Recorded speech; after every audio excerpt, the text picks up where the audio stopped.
Can Marco Rubio pull off a similar Iowa surprise?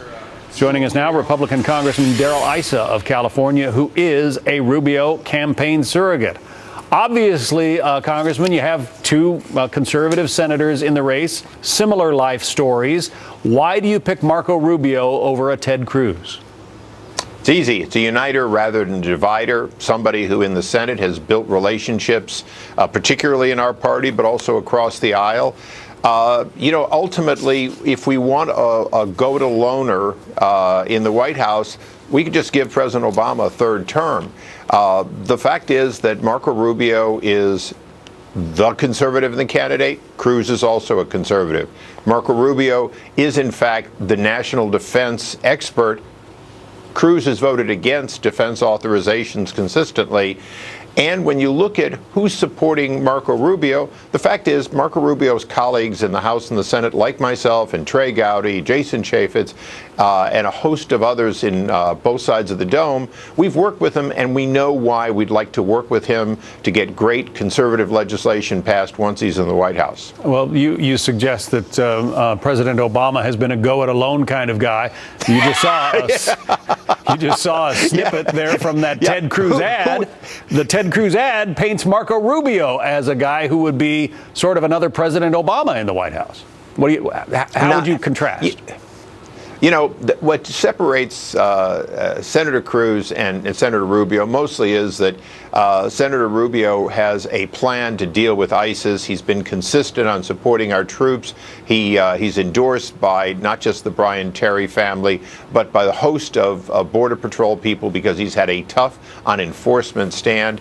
Those are the areas that separate them. They're both conservatives. It's really a question of who can reunite our country, who can grow our party, and who can win.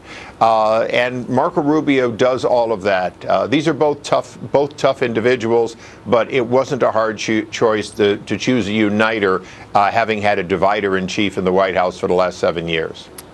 Ted Cruz has received some notable endorsements, including from the Reverend Jerry Falwell Jr.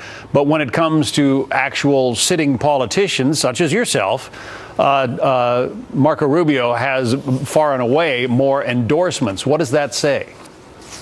It says we've worked with him. My investigations of Benghazi, of Fast and Furious, of the IRS targeting scandal, I know who I could count on in the Senate to work with, to hold people accountable, to put holds on bills for the purpose of making sure we got discovery and accountability. Marco Rubio was there and knowledgeable at all times.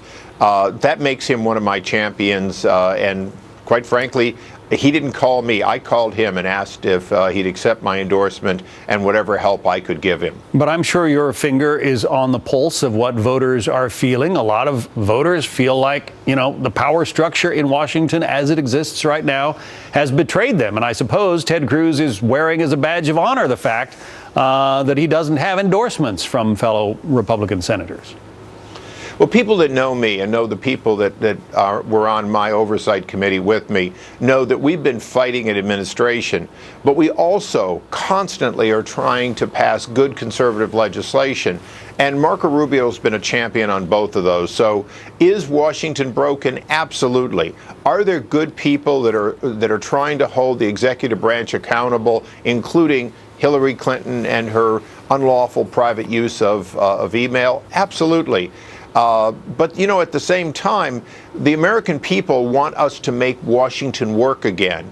And that means you need a Ronald Reagan type leader, somebody who can speak to America, unite people, roll up his sleeves, get into legislation and get it passed. It hasn't been Barack Obama. It wouldn't be Ted Cruz. It certainly wouldn't be Donald Trump.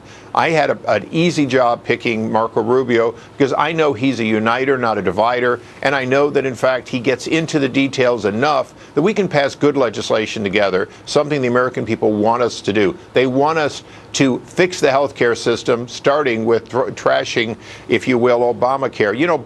The only limitations on Obamacare that either the House or the Senate has ever passed, Marco Rubio authored, championed, and saved the American people billions of dollars, and has really been one of those people who works smart, not just, sort of having a pose while doing a filibuster. That's not the only thing you do as president is filibuster. All right, some strong opinions there. Congressman Darrell Issa, Republican of California.